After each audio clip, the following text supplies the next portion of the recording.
네, 한 주 동안 월가에서는 어떤 섹터, 어떤 종목에 주목했을까요? 김장렬의 업사이드 들어왔습니다. 오늘은 또 최근에 시장이 조금 시원찮습니다. 뭐 시원찮다는 표현도 좀 부족할 정도로 이틀 연속 나스닥이 거의 2% 가까이 급락했기 때문에 계속해서 좀 시장에 참여자들이 부담감을 갖고 있는 구간인데요. 그렇기 때문에 종목 선정하기가 굉장히 쉽지 않으셨을 것 같아서 얘기를 해보려고 하니까 많은 분들의 관심사가 좀 접촉이 되는 AI와 젠지 마케팅, 그러니까 MZ세대 마케팅의 대표적인 종목들을 또 준비해 주셨다고 하네요. 다양한 sek터 매력적인 얘기해 주실 유니스토리 자산운용 김장렬 투자전략본부장 나오셨습니다. 안녕하십니까? 안녕하세요. 네, 안녕하십니까? 네. 일단은 요 종목들을 꼽는데 아마 시장에 영향이 좀 있으셨을 것 같아서 네네. 최근에 시장이 FOMC 이후로 더 낙폭을 계속 확대하고 있는 그림인데 그렇죠. 예. 어떻게 보고 계세요? 어제 새벽이었죠. 그렇죠. 예. 점도표로 인해서 그 페드의 그 의중을 다시 한번 확인한 거죠. 그 의중이라는 것이 시장이 기대했던 거하고는 좀 많이 벗어나서 네. 사실은 어저께 내려가는 그 하락률과 네. 오늘 하락률을 한꺼번에 맞을 수도 있었어요. 그쵸? 네, 예. 이틀 연속 나눠서 맞았는데 이게 뭔가라고 해석하는데 하루가 필요했던 것 같거든요.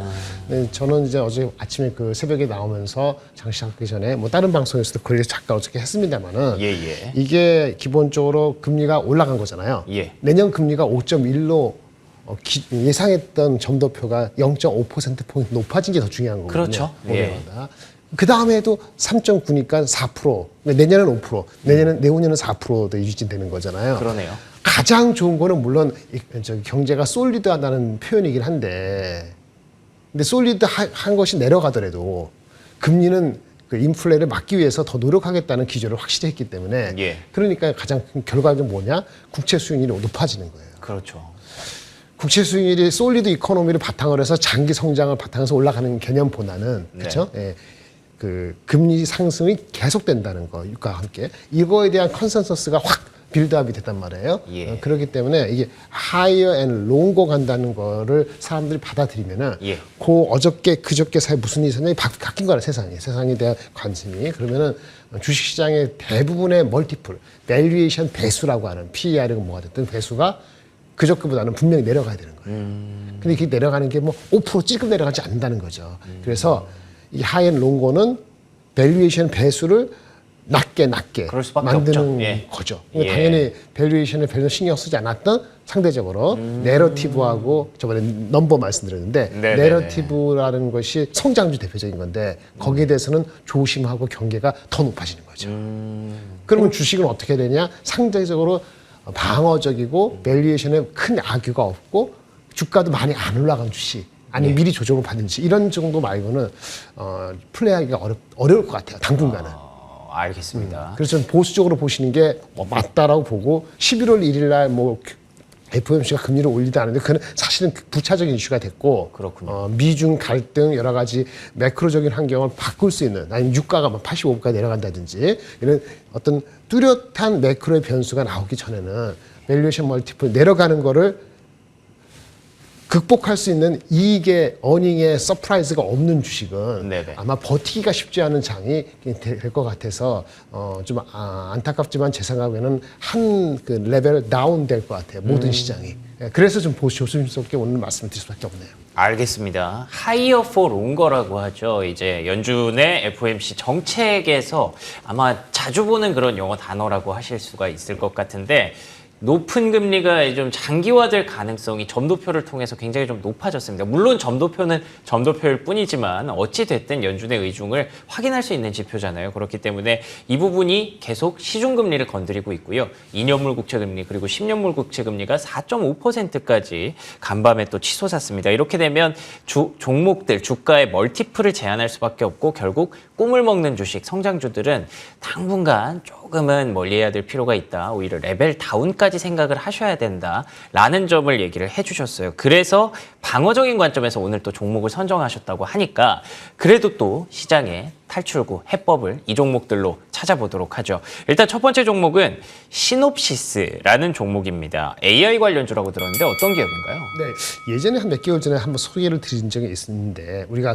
삼성전자, 하이닉스, 애플 이런 거 주시면 안 하니까 잘 모르실 거예요. 예. 간단히 말씀드리면 반도체는 제일 첫 단위 설계를 해야 되거든요. 그렇죠. 네, 설계를 하는데 설계하려면 뭐가 필요하면은 설계할 수 있는 그 블록 그 기능하는 IP라 그래요. 설계 자산. 예. IP가 중요하고 또 설계를 하려면 설계하는 툴, 반도체 소프트웨어 솔루션 툴이 필요하거든요. 그러니까 설계 툴과 설계 자산. 그러니까 한마디로 하면 원천 기술에 해당되는 거. 그걸 만든 회사가 있어요. 그 ARM 아닙니까 그게? ARM이 원천 기술 IP의 1등이고 예. 얘네는 이 시납시스는 IP도 있고 예. 그리고 설계 툴이 더 많죠. 그러니까 설계 툴 여기 EDA라는데 일렉트로닉 전자동 디자인 오토메이션이라는 EDA라는 시스템 소프트웨어 솔루션 만드는 회사가 한 두세 개 있거든요. 그렇군요. 시놉시스하고 케이던스라고 있어요. 다 미국에 상장된 회사인데 예. 상당히 안정적으로 성장하고 고마진이죠. 재미가 없어요. 남들 이렇게 날아갈 때는. 그렇구나. 근데 이제 그렇게 빠지지도 않고 안정적이죠. 반도체가 가격이 왔다 갔다 하더라도 설계하는 그 필요성이 더 늘어나면은 AI가 뭐고에 설계하는 늘어나면은 IP도 필요하지만 계속 툴, 소프트웨어가 필요하단 말이에요. 안정적으로. 그래서 시놉시스가 뭐 주가가 요즘 날아가지는 않았습니다만은 이 정도면은 볼 수 있다. 주가도 좀 내려왔고 장기적으로 괜찮다 보고요. 실적도 금방 확인이 될 것 같아요. 10월 예. 결산이니까 11월 초 되면은 되니까 지금 정도에서 한번 터치하시고 다음에 실적 나올 때쯤 돼서 한번 터치하시고 하면은 이거 아무리 좋아도 분할하는 게 좋으니까 그렇게 한다면 한 1, 2년을 보고 장기로 투자할 때는 안정적으로 밤에 잠자는데 너무 고생하지 않고 그렇게 가져갈 수 있는 회사다. 반도체 설계 자산 IP, 설계 자동 소프트웨어 툴 EDA의 넘버1 이렇게 보시면 되겠습니다. 알겠습니다. 최근에 ARM이 반도체 설계 IP의 거의 1인자, 뭐 독보적인 1인자로서 시장에 화려하게 데뷔를 했었는데, 뭐 물론 상장 이후에는 좀 부침을 겪고는 있습니다만, 그래도 그 명성을 다시 한번 드높이는 계기가 됐었죠. 그런데 설계 툴 쪽에서 또 1위를 하고 있는 기업은 이 시놉시스라고 하네요. 말씀해 주신 것처럼 뭐 실적의 급증 뭐 이런 게 나오지는 않는 그런 기대감도 좀 낮은 기업이기는 합니다만 최근에 시장에 이렇게 변동성을 겪고 있을 때 오히려 안정적인 실적을 더 빛나게 해줄 수 있기 때문에 이 종목을 좀 얘기를 해주시는 것 같은데 특징적으로 우리가 살펴봐야 되는 그런 뭐 사업 분야나 이런 것들이 좀 있을까요? 네, 일단은 얘네가 이제 IP가 있다. IP는 2등이거든요. 암만큼. 근데 암도 그렇고 여기도 그렇고 IP는요. 사실은 3분기 좀 애매해요. 그래서 암이 상장은 됐습니다만 제가 봤을 때는 적당하게 상장됐거든요. 네네. 룸은 별로 없었다. 저는 개인적으로 그렇게 봤었어요. 그래서 따라가지 않는다. 상장을 이렇게 얘기했는데 AI 개발을 늘면은 설계가 늘어나게 돼 있잖아요. 그렇겠죠. 그건 맞긴 한데 여러 가지 다양한 IP가 있는데 암이 그거를 다 갖고 있는 건 아니란 말이에요. 얘네 볼까요? 이거 한번 보시겠어요? 예. 일단 반도체 IP 부문은 조금 부진했어요. 그런데 4분기부터 좋아진다고 하는 건데 뭐가 좋아지느냐? IP 중에서도 인터페이스 IP가 많이 늘어나요. 이거 보시면 AI 개발이 증가되면은 이게 인터페이스 말 그대로죠. D램, 메모리, 비메모리, 인터페이스하고 거기에 IP 있거든요. IP가 여러 가지 IP야. 모바일 칩 IP도 있고 여러 가지 IP 있는데 인터페이스나 IP의 수요가 증가하는데 여기서 얘네들이 독보적이거든요. 그 수요가 4분기부터는 본격화된다는 거예요. 그래서 아까 EDA 소프트웨어 솔루션의 1위고 IP에서는 아까 암보다도 한참 떨어진 2등이긴 한데 암하고 다 떨어진 2등인데 AI 개발 수혜가 얘네의 인터페이스 IP 수요 증가로 나타나는 것이 언제부터? 4분기부터 나타나는 거죠. 그래서 주가가 실적으로 올라가는 거는 좀 제한적이었는데 주가가 애매모호했는데 지금 시장에 내려가고 있습니다만은 얘네들의 모멘텀에 인터페이스 IP 수요가 올라오는 것이 임박했기 때문에 괜찮다 이렇게 볼 수 있는 거죠. 그게 첫 번째 거고요. 예. 그래서 IP 시장에서 얼마 정도냐? 마켓 쉐어가 한 20%예요. 여기 보시면은 암이 한 40-50% 되고 이 시놉시스가 20%인데 그건 유지하고 있거든요. 그런데 이 IP 중에서도 여러 가지 IP가 뭐자? 여기 카테고리 봤을 때 인터페이스 IP 요 특수 분야에서는 얘네가 마켓에서 1등이에요. 오, 그러네요. 예. 그러니까 AI가 들어가면 인터페이스가 늘어난다. 본격적으로 생성형하고 뭐 이렇게 나온다. 그러면 이제 1, 2분기보다는 4분기 내년 갈수록 인터페이스 IP가 늘어나거든요. 그거 첫 번째 단초가 4분기 실적부터 나올 수 있다. 라고 본다면 아마고는 조금 다른 부분이 나타날 수 있다. 이렇게 보고 있는 거죠. 그래서 이제 인터페이스 IP 시장에서의 독보적인 점유 4분기 실적 이렇게 보시면 될 것 같아요. 그래서 AI 수혜주라고 그렇죠. 얘기를 그래서 하는 거군요. AI 수혜주라는 거죠. 예. 전체적으로 봤을 때는 IP 시장에서 2등이지만 인터페이스를 놓고 보면 1등이기 때문에 AI 수혜주라고 또 얘기를 하는 것 같습니다. 그런데 AI 수익화 비전을 발표했다고 해요. 네, 이런 얘기, 아까는 인터페이스 할 때 필요한 반도체 설계할 때 필요한 설계 자산 IP였잖아요. 예. 근데 얘네가 EDA라는 소프트웨어를 만들었잖아요. 일렉트로닉 디자인 오토메이션. 일렉트로닉 디자인 오토메이션을 만드는 데 있어서 기술이 AI를 사용한다 이거예요. 그 얘기가 들어가는 거죠. 그게 벌써 들어가는 건 한 3년 됐는데 본격적으로 그런 제품이 출시돼서 판매가 된다는 거예요. 머신러닝 기반의 반도체 설계하는 그 소프트웨어도 AI를 이용했다는 거 하나하고 그 다음에 또 설계뿐만 아니고 설계하고 나서 검증도 필요하잖아요. 이거 그렇죠. 베리피케이션도 하고 예. 테스트하는 공정도 반도체 있잖아요. 거기에 들어가는 EDA에도 AI를 사용한다. 처음에는 이제 설계 자체 하는 거에 EDA에 그 AI를 사용했는데 그거는 2, 3년 전에 했고 네. 제품이 나오는데 이제는 검증하고 테스트하는 그러니까 AI가 활용되는 EDA 솔루션이 늘어나는 거예요. 그러네요. 그러니까 플랫폼이 증가되기 때문에 요거는 올해보다는 내년에 확장이 될 것 같아서 얘네들은 늦게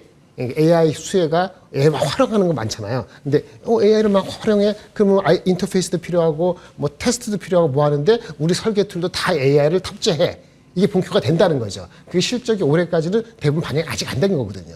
그렇기 때문에 후행적으로 수혜를 받는 거란 말이에요. 그래서 이런 걸 잘 받으면은 주가가 빠질 때, 주춤할 때 여기는 좀 안전하게, 좀 안전 마진이 있게 들어갈 수 있는 거죠. 밸류에이션은 싸지는 않아요. 밸류에이션은 항상 뭐 PER이 뭐 한 40배, 50배 됐는데 이런 주식은 30배대로 30배 아직은 안 됐는데 30배 레벨로 가면은 굉장히 싸다고 볼 수 있어요.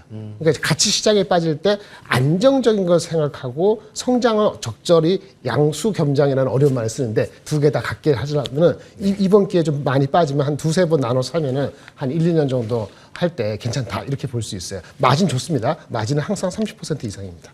알겠습니다. 안전 마진을 확보하고 있는 가운데 AI라는 성장 모멘텀까지 들어왔기 때문에 이게 뭐 실적에 드라마틱한 증가를 보여주지는 않겠지만 그래도 한 1, 2년 정도 장기적인 관점에서는 충분히 가져갈 만한 종목으로 현재 PER도 5% 이상 빠지면 30배 간당한 나갈 것 같아요. 그렇군요. 현재 PER 기준으로도 30배 수준에 있기 때문에 그렇게 비싸다고 볼 수 없는 그런 시놉시스라는 종목 확인해 봤고요. 그리고 이어서 앞서 제가 예고드린 대로 MZ세대, 젠지 이런 얘기 하지 않습니까? 예, 뭐 저도 M까지는 들어가는 것 같은데 G는 좀 멀거든요. 예, 근데 엘프뷰티 요 종목이 G세대한테 그렇게 어필이 많이 된다고요? 사실은요, 저도 이 세대는 아니기 때문에 리포트 보고 또 얘기 듣고 한 건데 굉장히 흥미롭더라고요. 이제 화장품입니다.